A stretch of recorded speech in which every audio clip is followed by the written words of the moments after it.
It's a good day to have a good day. Hello, everybody. My name's Cece Ray. Thanks for joining me here at Break the Dish, where we break the news and dish out the tea. We are recapping The Real Housewives of Beverly Hills, Season 15, Episode 11. But before we do, I want to take a moment just to send love, prayers, support to Mary Cosby. This past Monday, Robert Cosby Jr. passed away from an overdose. We saw throughout the season his struggles. We knew that he had been incarcerated for, I think, going to his girlfriend's house where there was a restraining order. At the reunion, if you remember, Mary Cosby was saying how she was almost thankful that he was there because he was safe, that he was alive. He did a social media posting when he got out saying, "I'm back." Very, very sad. I mean, I can't imagine the struggle, and I can't imagine what Mary Cosby is going through. Mother to mother, it seriously breaks my heart. I can't imagine something happening to any of my children. I mean, I literally can't wrap my head around it. You just, as a mother, you don't even want to go there. So to imagine the pain that she's going through, that Robert Cosby Sr. is going through, this was their only child together. It's very, very sad. The only thing that I hope for is that Mary Cosby finds peace in this, because even though I know her faith is extremely strong, this is probably what's keeping her going. It's still extremely sad. And so my heart, my love, my support, my prayers go to Mary Cosby. So let's just take a moment and give that to her. Okay, Breakers, we're getting ready to recap The Real Housewives of Beverly Hills, Season 15, Episode 11. I have to tell you, this was probably the best episode of the season. Seriously, in my opinion. I think it's best episode, hands down. But before we get into it, you know what to do. Make sure you like, subscribe, hit that notification bell, because here we break the dish.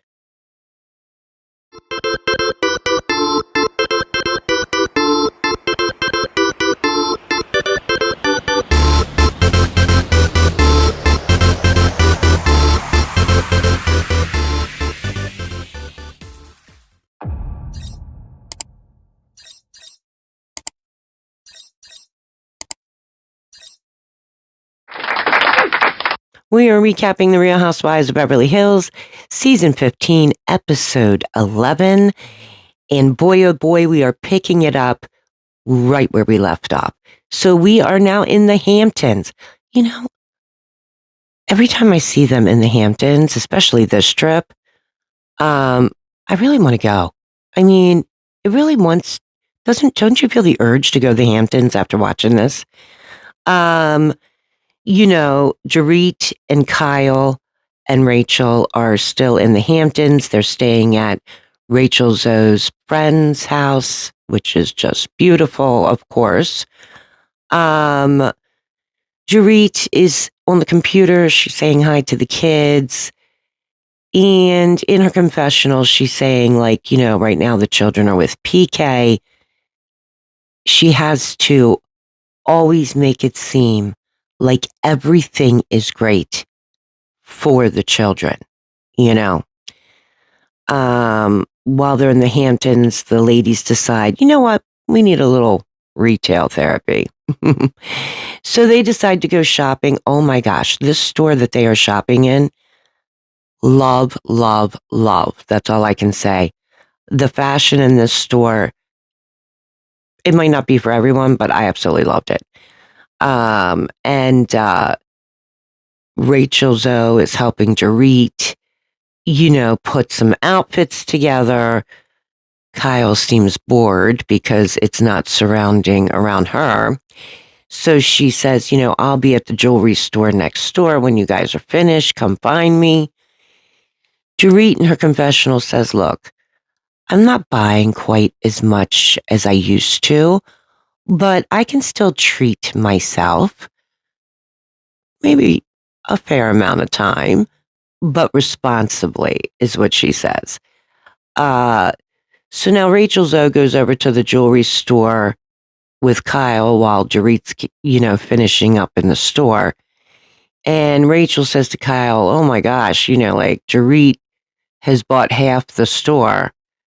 And Kyle's expression is like, what? Well, I have to tell you, Dorit's bill, yeah, get this, $4,914 and some odd change.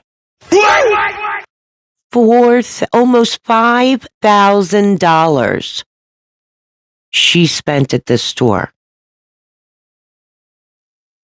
How many outfits did she get for $5,000? She should have at least gotten 50. I mean, I know the clothes are more expensive, especially coming out of the Hamptons. This is a boutique. It's even going to be more expensive. But come on, really? I mean, unless you're shopping for the entire season, that's a crap load of money. I'm just saying. We see that Bose calls Kyle, FaceTimes her, and Kyle is saying, she really appreciates the effort that Bose is taking to get to know her a little bit better.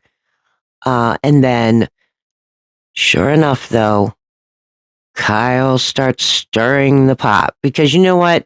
She cannot help herself. You know what I mean? So she decides to say to Bose, Dorit was late getting to the airport. And then when she got to the airport, she didn't have her real ID. All she had was a passport. And, do you think this is like OCD or anxiety or because sometimes I got that way? Really, Kyle? We're all laughing now because it's a joke. Don't act like you're concerned. Even my mic said that. But, Bose is saying the same thing basically because she, in her confessional, she's saying, look, Kyle, was warning Dorit about, how she was describing PK and that, she's worried about the blowback from that. And Bose is saying Kyle should take her own advice, which is true. That what she's saying right now, PK could use against her. And it could become a serious problem, which is true. From the overspending and the OCD. I mean, all these things that she's throwing out there. Do you think Kyle really cares? No. Number one, she is on PK's side. She does not care about Dorit whatsoever. We've gone over this before, but you know what I mean. Hi, everyone. Cece Ray here. I wanted to tell you about one of my favorite, and I do mean favorite, websites for savings. And we all love savings. It is called Morning Save, and I'm going to show you why. Okay, so see this? Now, I'm showing you this for a reason, okay? This is Dermalactives. It's a 7-in-1 LED light therapy mask. Now, you and I both know you can't find this for less than $100 anywhere, okay? I bought this for $39. Matter of fact, I bought one for my daughter too, and I bought it for $39 at Morning Save. Now, they not only just have beauty products, I mean, they have everything from fashion, home interior, organization, even sometimes cleaning supplies. But there is a catch. If you find something on that website and you don't buy it immediately, it could be gone. Just like that. Because they only have so much inventory. And when it's sold out, it's sold out. So make sure you visit Morning Save, go to the link in my description down below, and start all of your incredible savings. So now we see Sutton with Jennifer Tilly. I love Jennifer Tilly. And you know what? I really like Sutton too. I know she's gotten some blows here and there.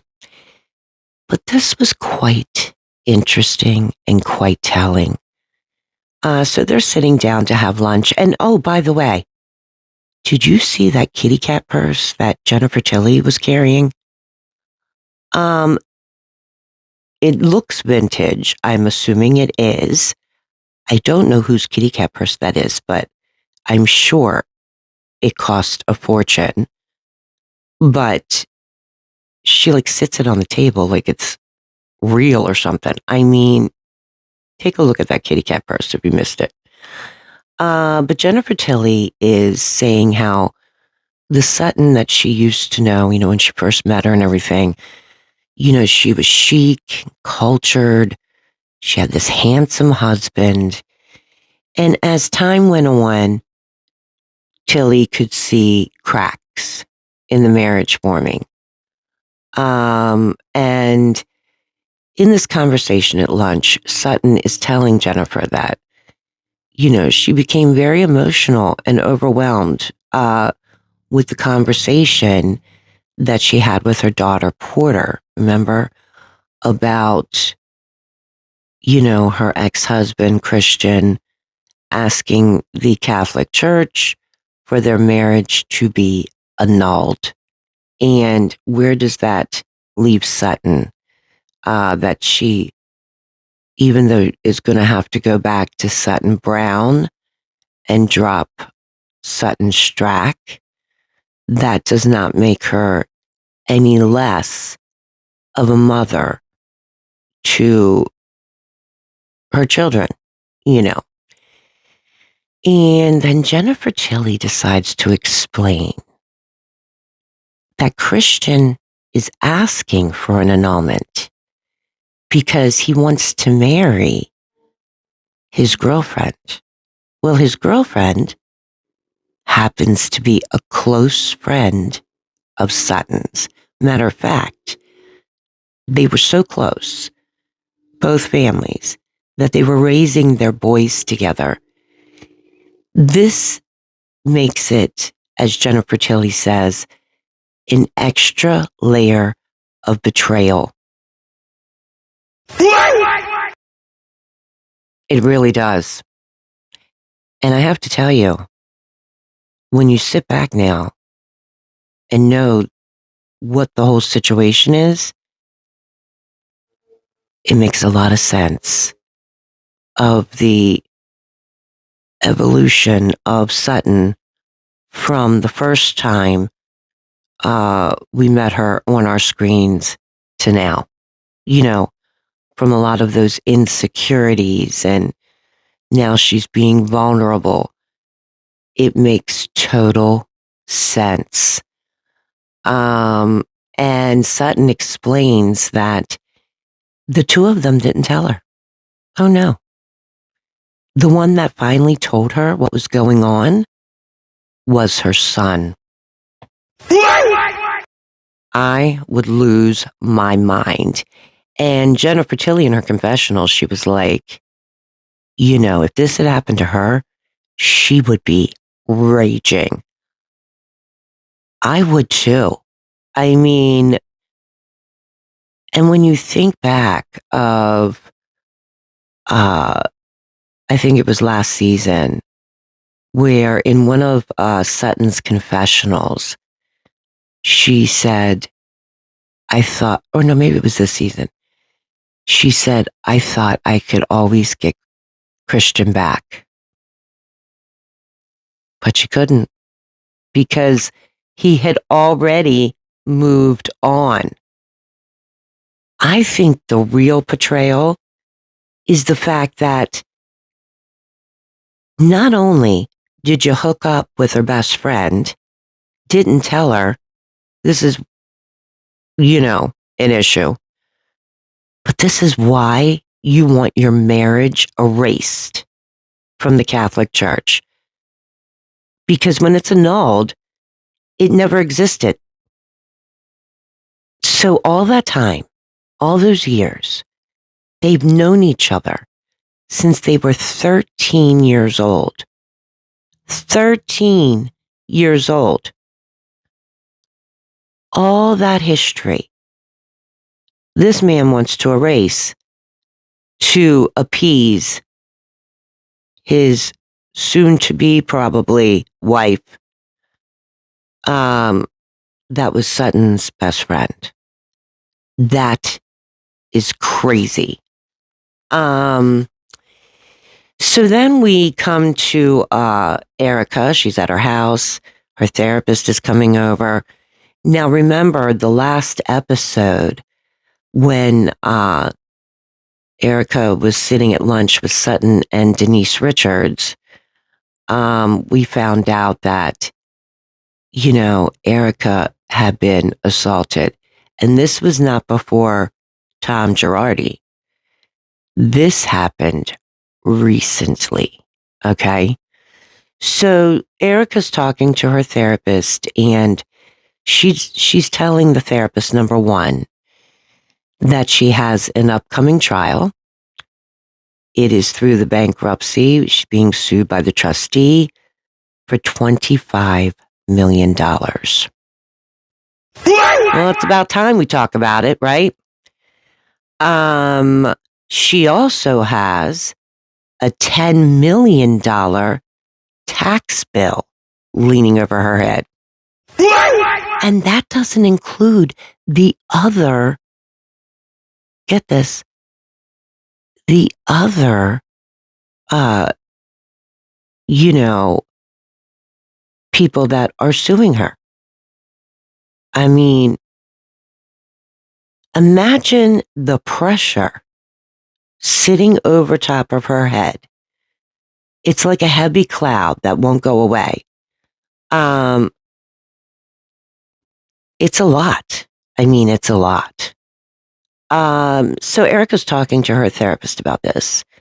And she's saying to the therapist, like, I'm tired.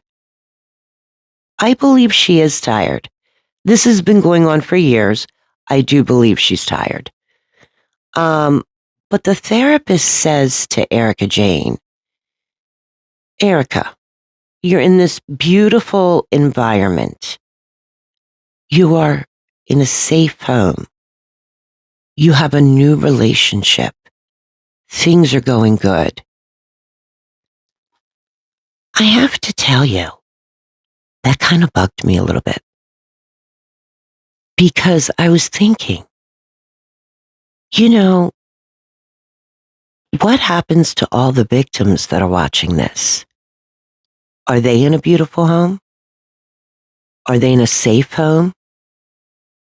What's happening with their lives because they never got the money that they needed, that was rewarded to them, that they are now suing for? Well, they've been suing for it. Most of them have not gotten paid, as far as I understand, allegedly. When the therapist said that, it just rubbed me the wrong way. You know what I mean?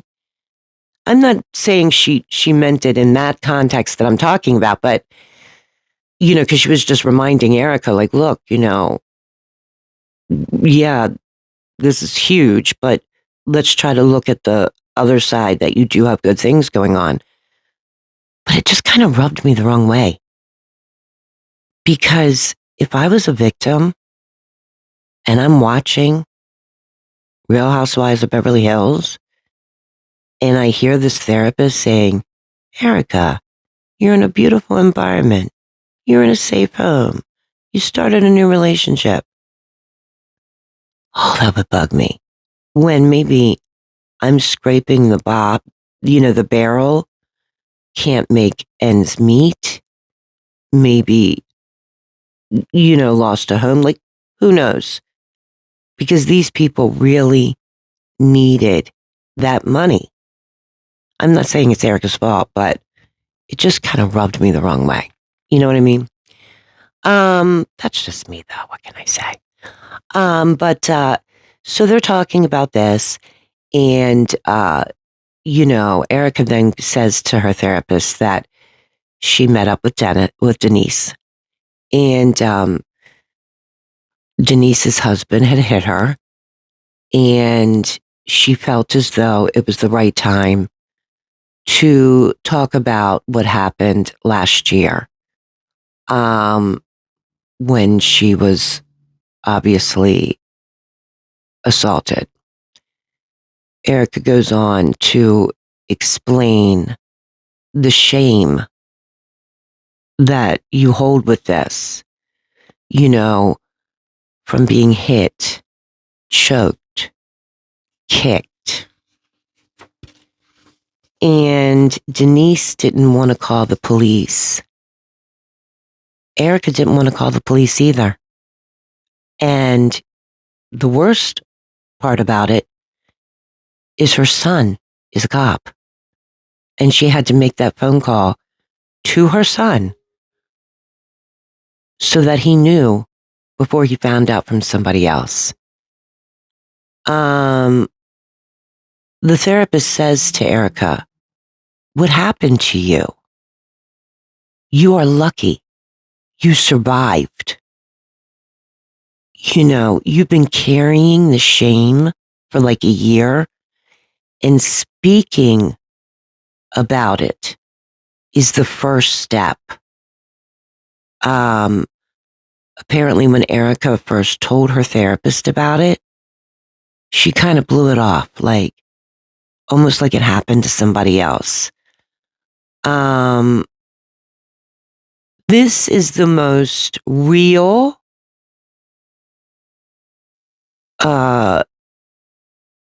scene that I have seen from Erica Jane probably the whole time on Real Housewives of Beverly Hills.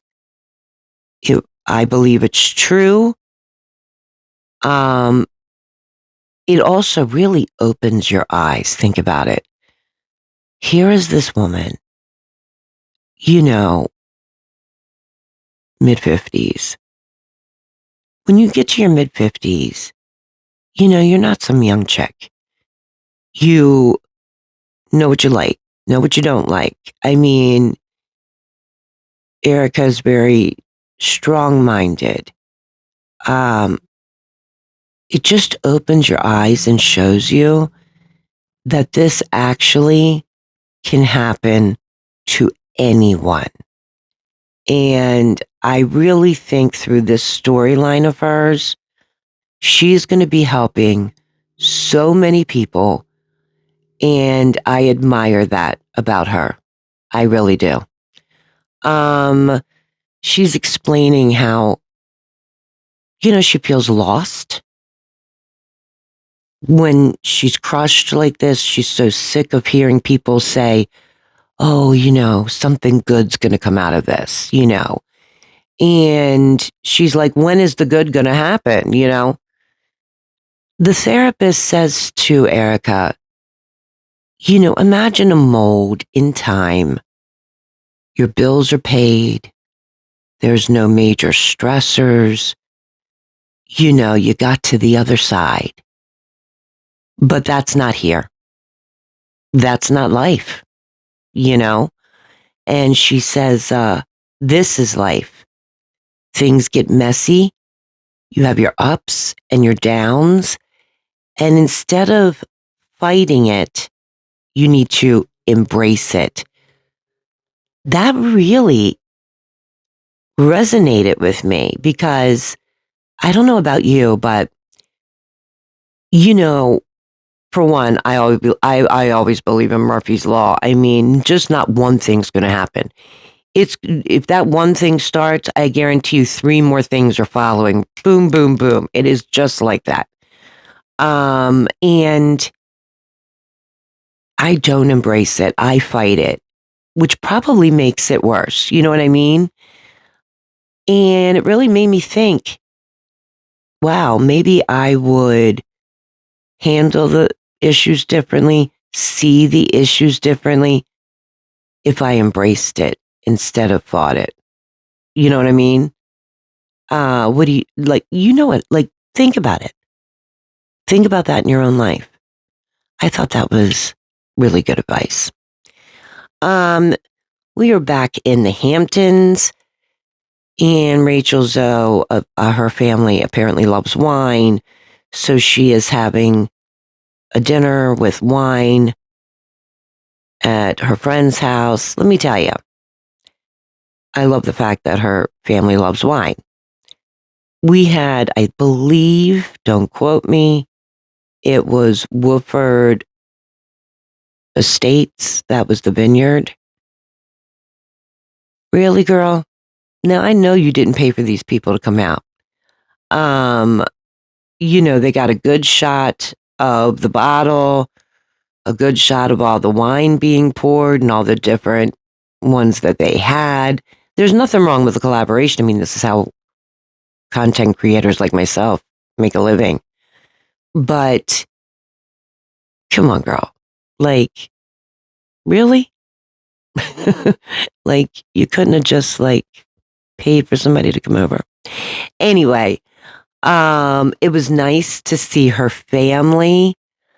Kyle was reflecting on the fact that how lucky Rachel is to still have both of her parents here, and how Kyle wishes that, her mom and dad were here. I'm telling you, this was a really good episode for me. I say that all the time. I have so many friends that their parents are still around. I mean, my mother-in-law is still living, God love her, and she's 90 years old.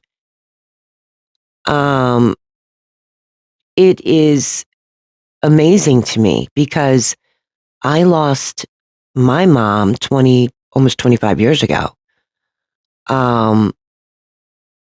So anybody who still has parents around, I always tell them to don't take it for granted. Cherish it, because one day they're not going to be around, and my mom lost seeing my younger children be born, my older child then, where her life went to, because, my daughter was close to her grandmother. She was young when she passed away. I totally get what Kyle's saying here. You know what I mean? So now they're talking, of course, Dorita's late for dinner. And I mean, they don't have to go anywhere. They're at the house. The dinner's at the house. But apparently she was having some sort of fashion poofah. And of course, Kyle has to, again, take this opportunity to dig Dorit in the mud, to really stab her right there. So she's like, it's rude. You're caught up in your own world, doesn't care about anyone else. This is coming from Kyle. Rachel is talking about her mother, how, she always reminded her of Elizabeth Taylor. She can't remember a day that her mother's hair wasn't done, jewelry on, looking presentable. I have to tell you, number one, she does kind of resemble Elizabeth Taylor. Number two, man, Rachel and her mother, like literally the apple did not fall far from the tree. And apparently that's what her mother says all the time because they both have a love for fashion, you know? I love that. I love that. Um, and Rachel also starts explaining how it's been hard on her family, uh, from the separation to getting divorced because Rodger was not just a son-in-law, but they really saw him as a son. When everybody's sitting at the dinner table, Dorit is, telling her mother how much her and Rachel have in common. They're going through these divorces and, Kyle at the other end of the table, she doesn't count because, her world's perfect and the birds are singing and, the bells are ringing. But Dorit is also saying to her mom, like, it's unfortunate because when you have young kids, it's important to have a relationship with your ex for them, which is true. We now go back to Bose. Her and her daughter drove down to San Diego to see Keely. Bose is saying how her husband that passed away, Peter, how there was a huge absence in their life, not just a father figure as a whole, but, her daughter never got the chance to see a man open a car door, pull your chair out. And Keely illustrates that. And he illustrates what chivalry looks like. And so her daughter now has the chance to be able to see how it is supposed to be, how a man should, treat a woman, I don't think chivalry should die. That's just my opinion, though. They're talking about continuing the fertility journey. Keely says, look, if this next round doesn't work, are you going to take a break? Bose is like, that's a lot of what ifs. She said, I know you want a baby, but what if it doesn't happen? Keely says to her, I'm still going to marry you. I'm still going to have a daughter, which I thought was lovely. But in her confessional, Bose says, look, I have to trust what he says because she has nothing else to go on but that. But she does worry if they don't have a child, if one day he's going to resent her or,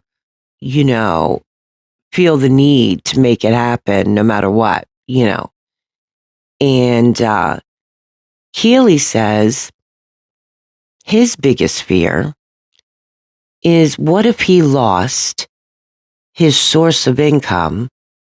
How would you feel?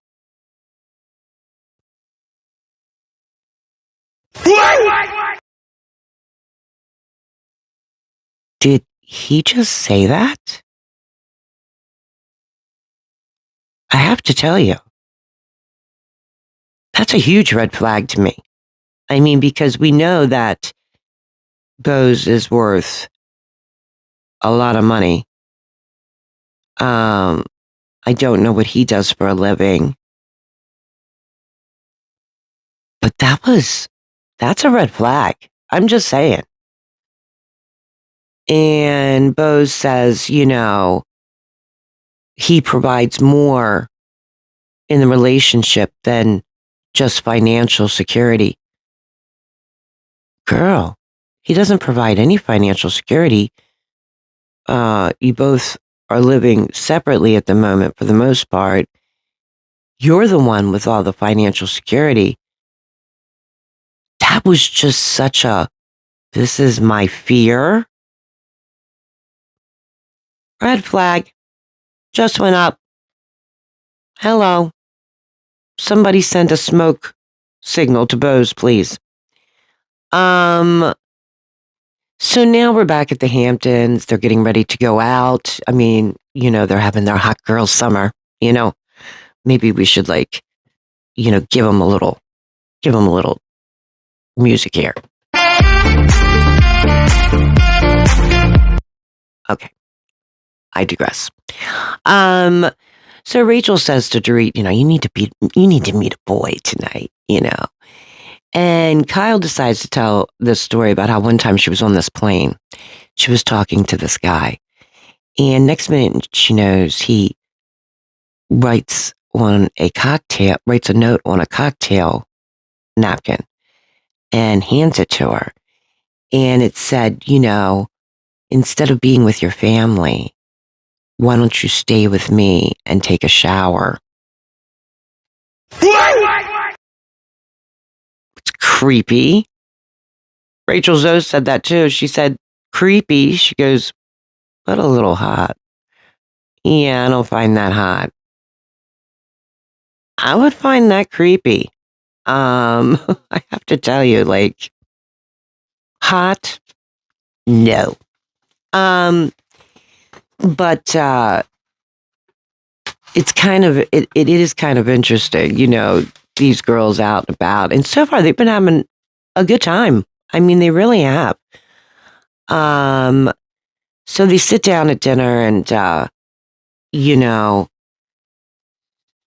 Rachel says that this is the anniversary date of when her and her husband basically called it off. And she says, 1 year ago since the breakup, she starts explaining kind of how the last 2 years they were fighting, then reconciling, fighting, then reconciling. But that day, that literal day, August 3rd, he forced her hand. He forced her hand. Where it was really easy to do. And the women are like, and what happened? Go on. Don't just leave us hanging there, And he says, well, he told me. The women are like, told you what? What did he tell you? And she said, what do you think she said? What do you think she said? That he was with somebody else. She said that throughout their marriage, now they were married 34 years, that everybody would always ask, what's the secret to your marriage? And she would always respond, the first thing is trust. And once that's broken, you can never go back. I agree 100%.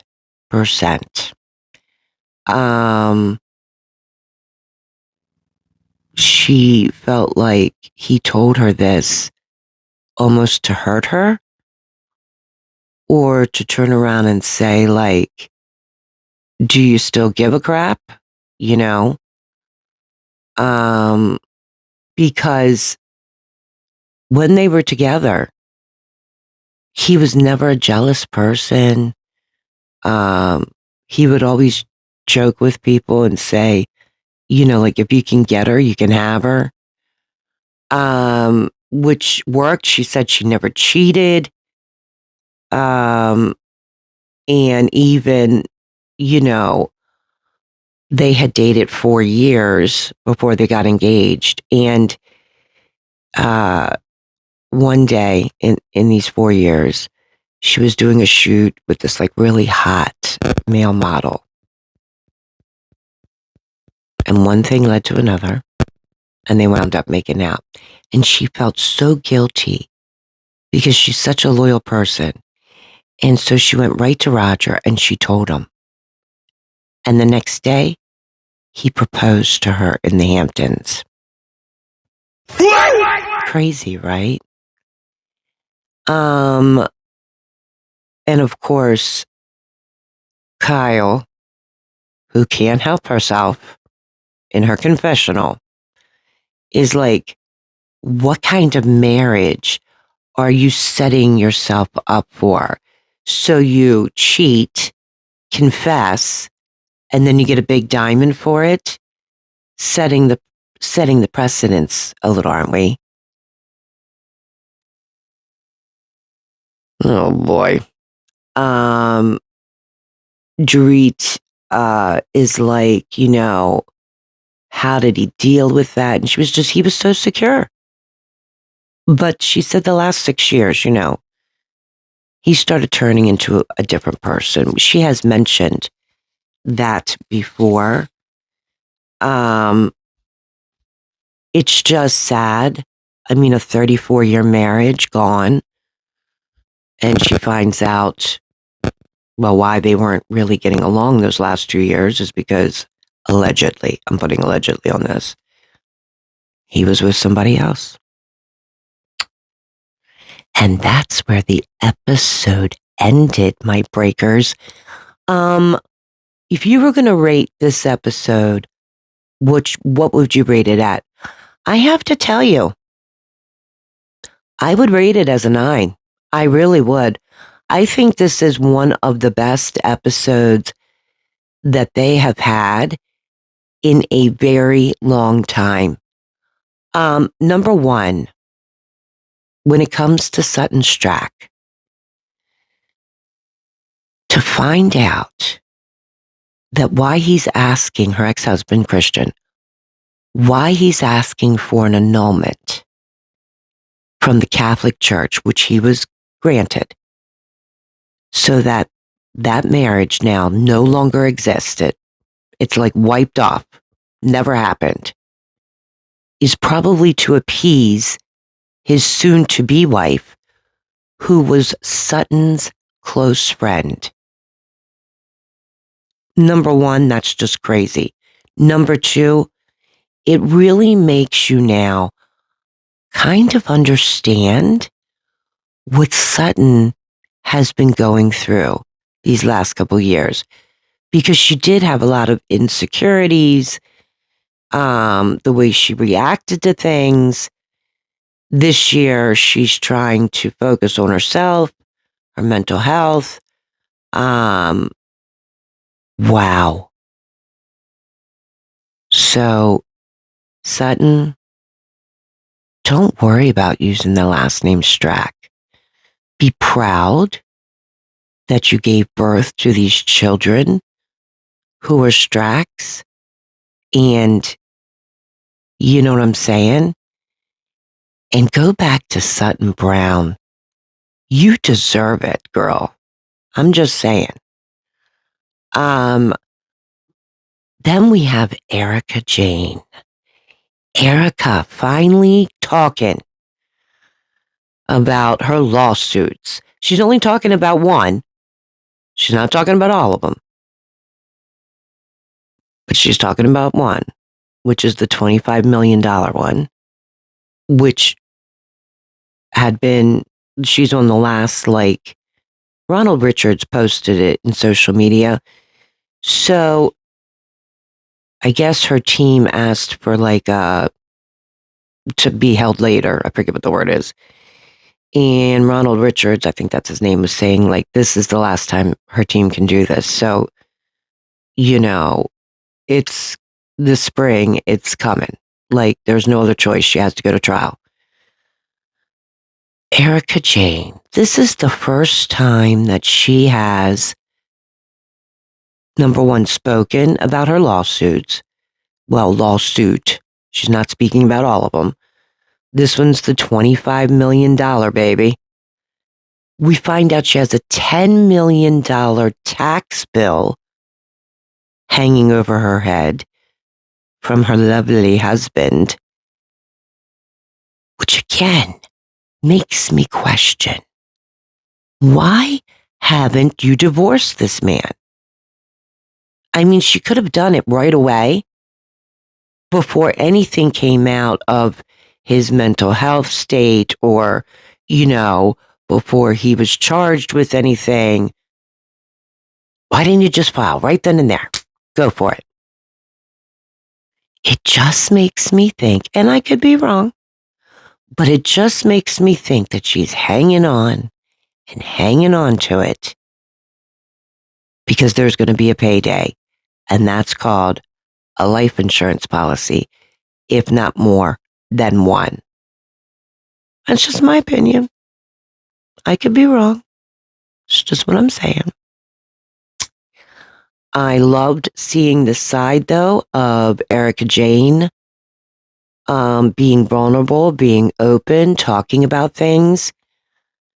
It saddens me, but opens my eyes to the fact that she is this strong woman who is in her mid-50s and was assaulted.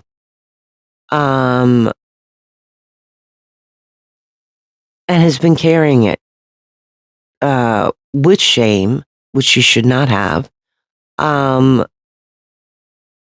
You just don't, when you hear of these things happening, you do think of the younger girl, early 20s to maybe late 30s. You don't hear of a woman in their mid 50s this happening to, for the most part. But my heart goes to her. You can really see it is tearing her up inside. She showed more emotion about what happened this past year with whoever it was, and we know we all have speculations with this assault, than she has with anything else since she's been on Beverly Hills, I'm telling you. And I'm glad she is being vulnerable. I'm glad she's talking about it. She's going to help. I'm hoping she's going to help so many women in the same position. And I really admire her for having the courage and speaking out about this on this platform, to be honest. Listen, I might have said this before, but I don't know about you, but I am here for the new Dorit. I mean, I am here. We have Dorit 2.0, and she's fabulous. This Dorit is a cigarette smoking, alcohol drinking, doesn't give a crap of what you think woman, and I am here for it. I loved seeing her having a good time in the Hamptons, laughing, joking. It was good. But Kyle, ugh. I mean, every chance that Kyle gets, which is almost every scene that she has with Dorit, I mean, she's there with the knife. I mean, just stabbing this chick in the back. Stab, stab, stab. And if that's not good enough, she's stirring that pot. She's not just stirring it, she's putting all the ingredients into it. She's stirring it, and then she's throwing it at Dorit. Stabbing her, getting her dirty.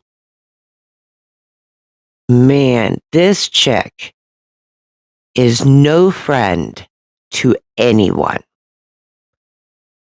I mean, really. I mean, here Dorit is thinking they're having a great time in the Hamptons and probably thinking this is a good step in a good direction. That's why Rachel brought both of them there. But Kyle just can't help herself because she's just so shady. She's so slimy when it comes to Dorit. I mean, Kyle cannot help herself. Every chance, every scene, every time Dorit blinks, she is ready with the dagger. She's stabbing her in the back. She's stirring the pot to make sure all the other ladies are getting some of the dirt, and she's throwing it. I mean, throwing it right on Dorit. That type of person, I mean, who needs enemies when you got friends like that? You know what I'm saying? I mean, really. Who needs friends like that? Seriously. I would run the other direction. Like, run. That's just me. I'm just saying. That's all. But what do you guys think? I really want to hear your comments, especially about this episode. I really want to start a dialogue. It is so important. There were so many serious issues that were brought to the table in this episode, and so many for women to start talking about, speaking about, you know, and I loved it. I'm here for it. I'm looking forward to the next episode. What about you? And before we start that conversation, you know what to do. Make sure you like, subscribe, hit that notification bell, because here, my breakers, we break the dish.